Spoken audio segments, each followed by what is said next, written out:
What's up, guys? It's Coach Grant with First Down Training, and today we're going to be breaking down the two main reasons that wide receivers will drop a pass. So we're going to be talking about this jump 50-50 kind of like back shoulder throw and why wide receivers drop the ball on this due to what the DB does to their arms. And then we're going to be talking about why wide receivers will drop an over-the-shoulder pass. So I hope this video helps you guys out.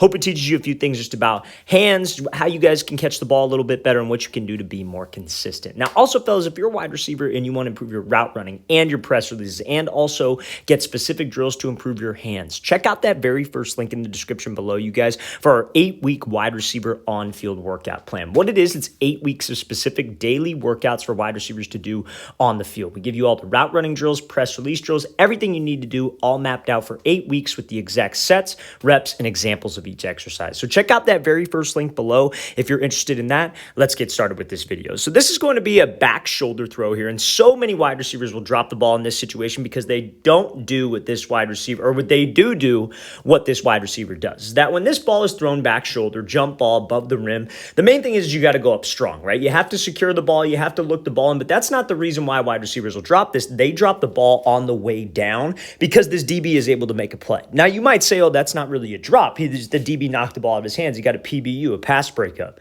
But as a wide receiver, my mindset needs to be, I did something wrong. The reason why he made that play is because I did something wrong. So when we go up and we secure this thing, you want to be violent to the tuck. You do not want to leave this thing out in front of you for this DB to make a chance, for him to make a play. Because the second he sees your hands go up, he is taught to play the hands. He is taught to rip through the hands. Like if it's an over-the-shoulder catch, he's taught to play those hands. But when you go up and you secure that thing, your job is to secure it and bring it violently to the tuck as fast as possible so we can avoid this happening. But when we hold this thing out in front of me, that DB has a chance. I should not land on the ground and have that ball be outside of my frame. I need to catch, and while I am in the air, almost want to turn your body, pull it over the back of your head, use something as a shield between the defender and the ball. If you guys can do that and you can put that ball away and put yourself between the two of you, trust me, that DB has no chance to make that play on the way down. But he will play the hands, and if you don't put that thing violently to the tuck, he will damn sure play those hands on the way down. Let's play this thing again full speed one more time. Then we're going to talk about why wide receivers will drop that over-the-shoulder catch and how you guys can improve that aspect of your game. So great job with the right catch, maybe a little bit of a push off, but again, when that ball hits your hands, put it away violently. Do not hold that thing out there for that DB to make a play. So now, over-the-shoulder catches, right? Obviously, Jamar Chase has shown that he could do it time and time again, that he could catch this over-the-shoulder ball. He's got great hands, despite what a lot of people said preseason. Now, even some of the best wide receivers in the world, these mistakes happen, right? So drops happen. That's what you have to understand as a receiver. But if you're that guy in high school, youth ball, and you're trying to impress a coach, whether that's a college coach, whether that's a high school coach that you want to get recruited by, you got to be able to catch the ball consistently, right? And consistency in the catching game comes all down to your eyes. We get a lot of questions like, hey, coach, I was catching the ball great at practice, and then I go into a game and I'm not as good. I'm dropping the ball. It seems like I dropped the ball when the pressure's on, or maybe I'm just not consistent with my hands. It's very sporadic.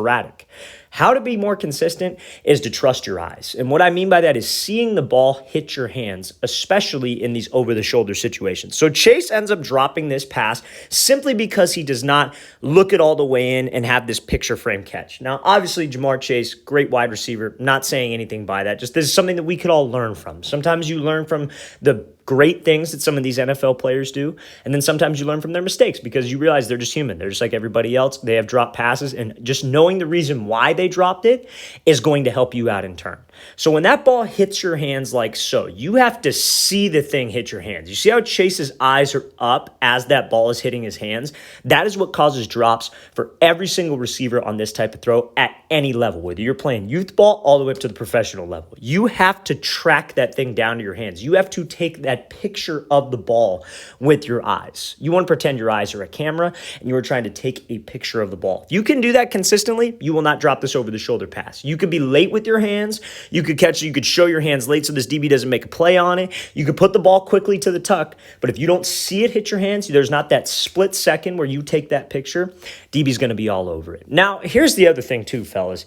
A lot of people talk about eyes, and then a lot of people talk about what I say and say that, oh, you can't think about all that during a game. Absolutely correct. You cannot think about this during a game because you're worried about the play, you're worried about the coverage, you're worried about the defender, worried about a million different things. The mechanics of how you catch the ball is not something you're going to think about when it matters. And when it matters is 11 on 11, lights are on. But the whole point, nobody just goes out to a game and plays. The whole point of this channel, the whole point of everything is to give you guys tips to help you train. What you guys can do in the off season, what you guys can do in one-on-ones, routes versus air. That's the time to think about it because quite frankly, it matters, but it doesn't matter in the grand scheme of you starting or you playing. Like you have to put in the work, but if you drop a ball, nobody's going to kill you, right? In a game, you drop a ball, that's a different story. But we want to make sure that those things, looking the ball in, taking that picture is something you emphasize on every single catch that you have in the offseason. So in a game, it's an automated habit. We can build off of it and move on to the other things that are a little more complex in a game scenario. So I'm going to play this thing full speed one more time. Just make sure, fellas, when it is an over-the-shoulder catch, you are watching that thing in, you are taking that picture with your eyes, see that football hit your hands, and you will be way more consistent of a pass catcher. All right, fellas, I really want to thank you for watching. I really appreciate it. If you guys have any questions at all, don't hesitate to leave those in the comment section below. We always appreciate the feedback. It's always great to hear from you guys per usual. You guys help keep the channel going with the feedback, the comments you leave, so we always appreciate it. We read every comment. And again, fellas, if you'd like an 8-week wide receiver on-field training schedule, everything wide receivers need to do on the field for route running, press releases, hands, the works, with sets and reps mapped out, check out that very first link in the description below. I'll see you guys next time.